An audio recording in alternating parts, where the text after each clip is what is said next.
Bonsoir à tous. Au sommaire de notre journal, la Saint-Patrick au collège, une journée d'information sur l'apnée du sommeil et nous retournerons le temps d'un reportage en 1998. Tout d'abord, il y avait du monde samedi à la salle du COSEC. En effet, pas moins de 591 judokas et judokates étaient présents sur les tatamis pour disputer la 34e édition de la Coupe Vassili. A noter que le matin avait lieu le critérium régional de Jiu-Jitsu de la ville de Hagetmau. Cette année, le challenge Vassili a été remporté par l'US Dax. Tapis 10 se prépare Méranx Paul, Ruel Diego. Se prépare Christophe Paterque, Alex Deldon.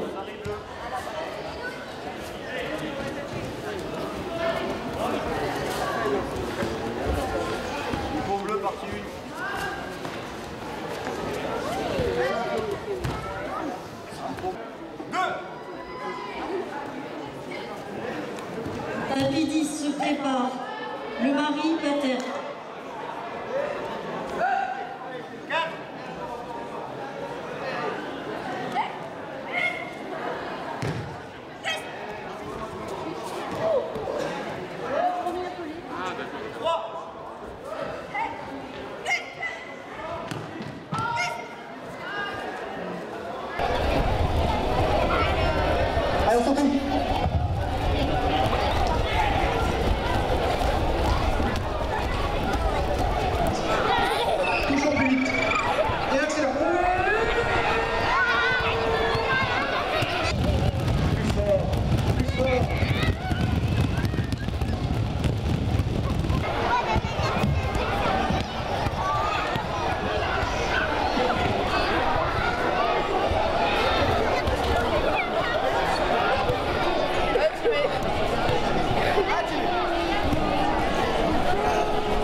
Coupe Vassili, je crois qu'une fois de plus un très gros succès.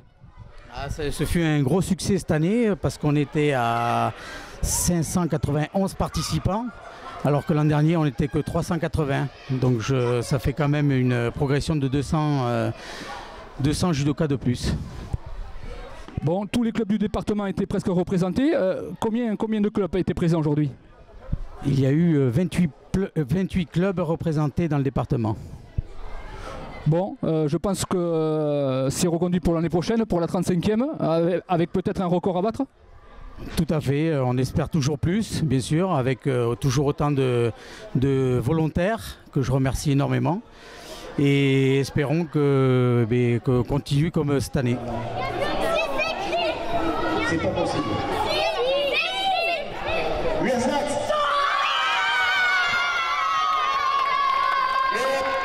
Remise par Caroline et la coupe accompagnée du conseil départemental.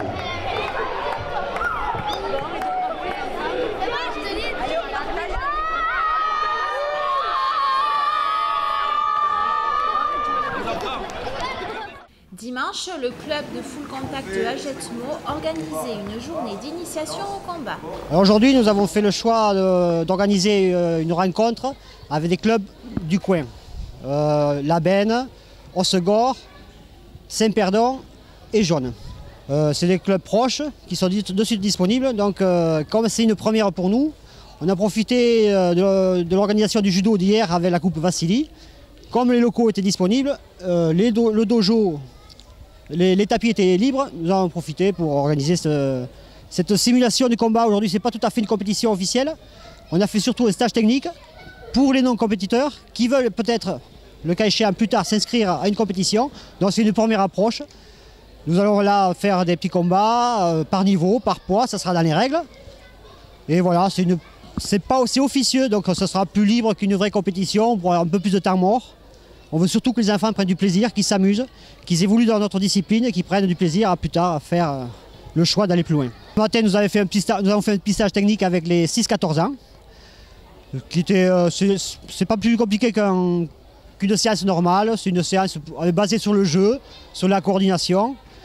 Et cet après-midi, en début d'après-midi, nous avons effectué un stage technique adulte, basé que sur la technique, et là, et compétitions qui s'enchaîneront sur les compétitions. Alors, nous sommes actuellement 75 licenciés payés.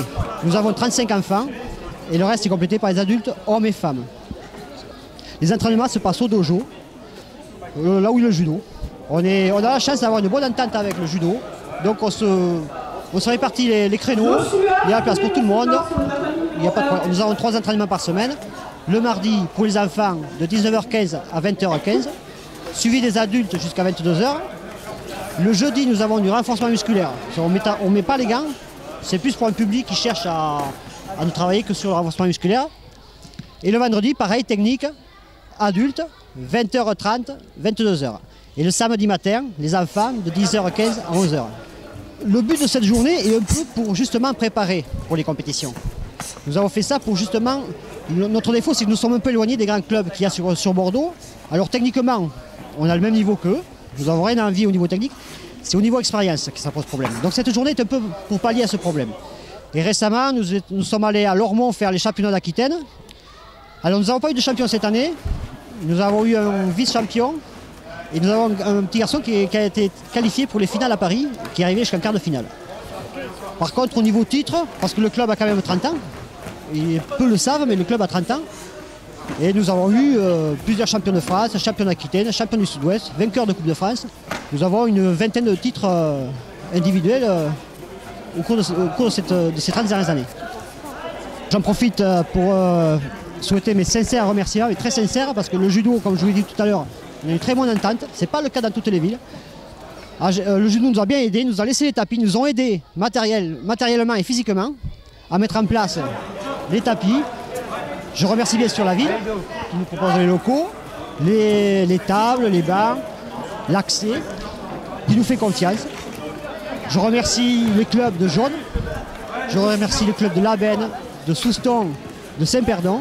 Je remercie même ceux d'Agenot parce que c'est un dimanche, c'est pas évident de se déplacer un dimanche, pour des raisons familiales, pour un tas de raisons.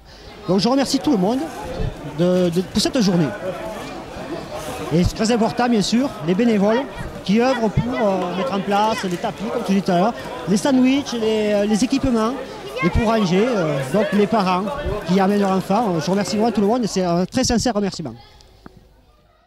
Vendredi dernier, les élèves du collège Jean-Marie Launay fêtaient la Saint-Patrick. Vendredi, les collégiens de 5e ont accueilli les CM2 de la plupart des écoles primaires du canton d'Agetmau afin de travailler de façon ludique sur l'Irlande et la Saint-Patrick. Après la constitution de petits groupes, les 95 élèves sont partis à la recherche de trèfles collés à différents endroits du collège. Sur ces trèfles étaient inscrites les réponses d'un questionnaire qui avait été remis à chaque enfant. À eux d'associer la bonne réponse à la bonne question, en anglais, bien entendu.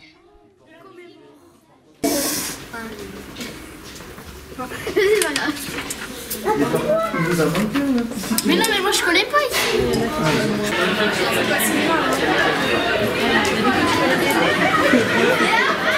Plus tard, ils se sont retrouvés pour faire valider leur questionnaire par différents ateliers où chacun a pu participer.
Pour terminer l'animation, ils ont écouté de la musique traditionnelle à la flûte et au saxophone avant d'entonner ensemble un chant irlandais.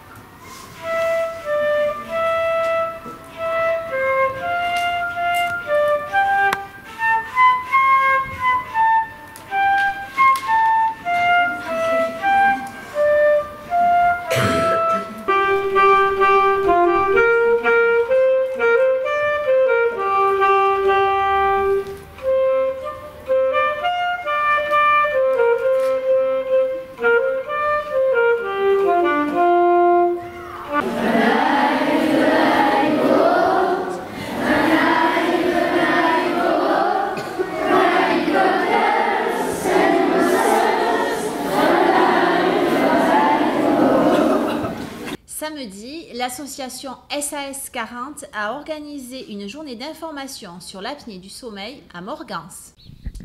Bonjour, je suis Patrick Roux, président de l'association Stop Apnée du Nouvelle-Aquitaine maintenant, parce qu'avant on était SAS 40 Stop Apnée du sommeil des Landes, mais on s'est agrandi un petit peu. Et nous faisons aujourd'hui la journée d'information sur les maladies respiratoires, plus axée sur l'apnée du sommeil. Et nous travaillons aujourd'hui avec différents organismes comme l'ACEPT, comme aussi Vivre en Forme, comme avec Paloma Guido qui était la kinésithérapeute qui travaille sur la kiné linguale. Nous travaillons aussi aujourd'hui avec Sylvain Plantard qui fera les activités physiques cet après-midi.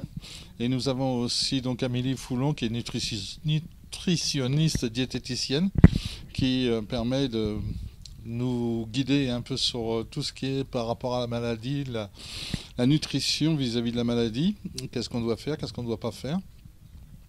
Et nous avons là actuellement le docteur Echeverry qui nous fait un atelier sur l'apnée du sommeil par elle-même et les conséquences que ça apporte.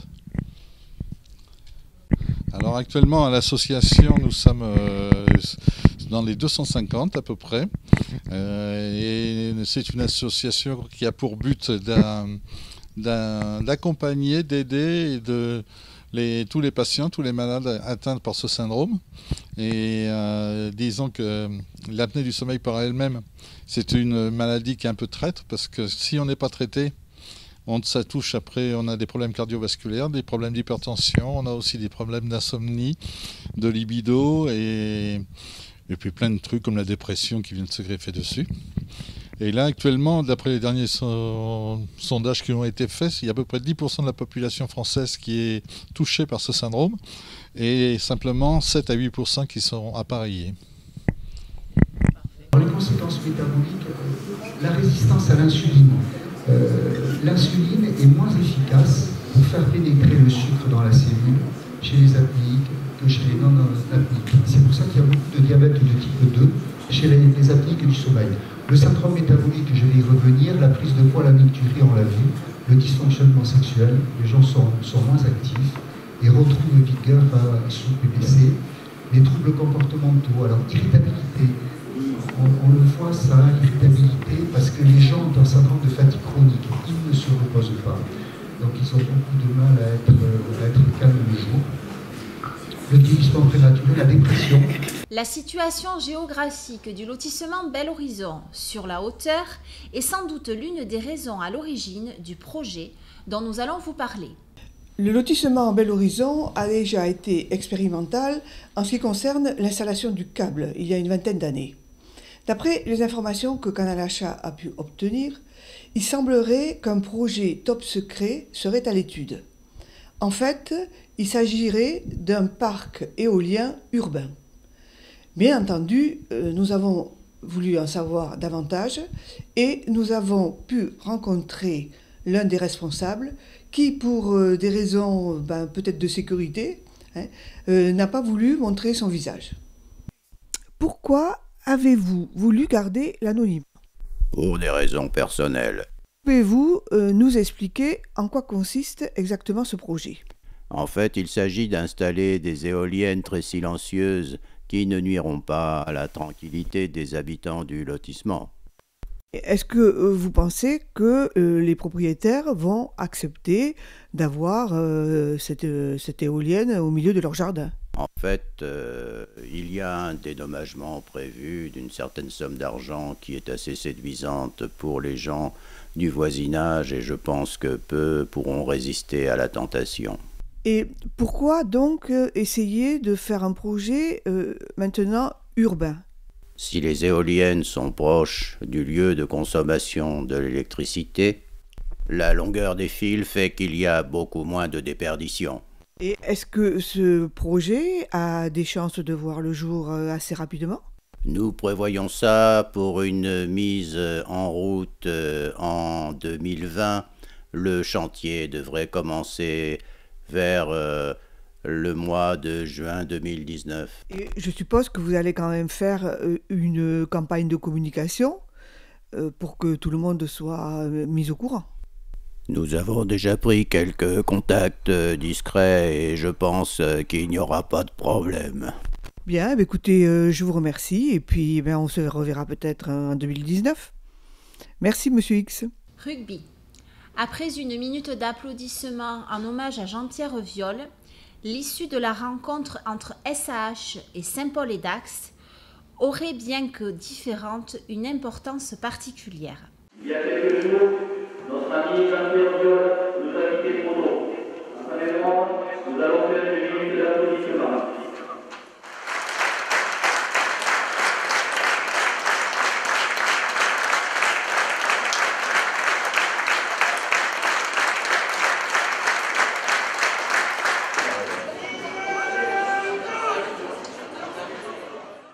Les Agetmosiens démarrent avec les meilleures intentions et prennent la partie à leur compte, sans toutefois concrétiser leurs actions.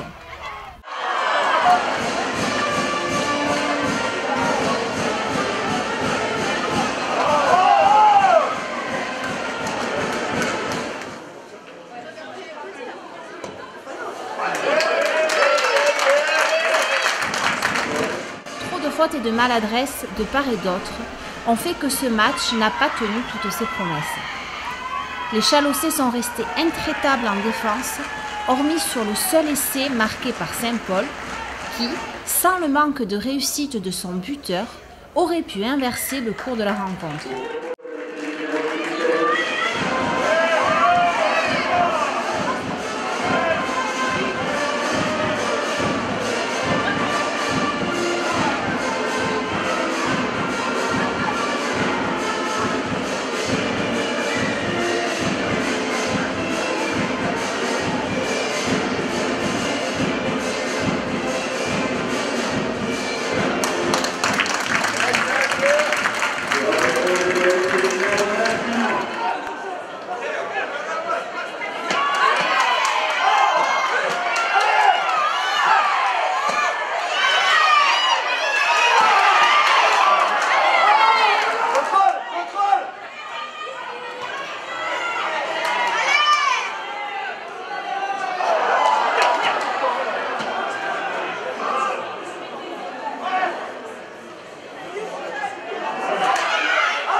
Côté SAH, 3 pénalités suffiront à son bonheur, synonyme de victoire, mais surtout d'un avenir plus serein.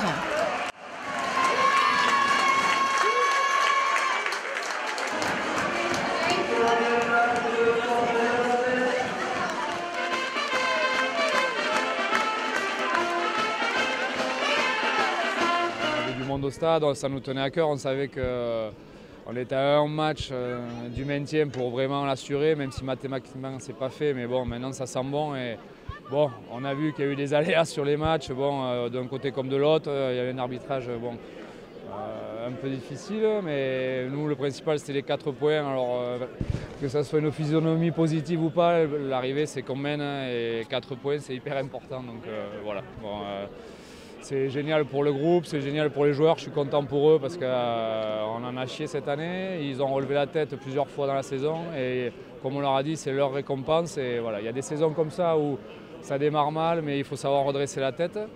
On l'a fait. Maintenant, à eux de savourer. Et c'est eux d'abord les premiers à en retirer les fruits. Merci. Soyez attentifs. Peut-être êtes-vous dans ce défilé de carnaval du mois de mars 1998. Nous partons maintenant pour le carnaval de Agetmo.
Merci de votre fidélité. Au revoir et à très bientôt.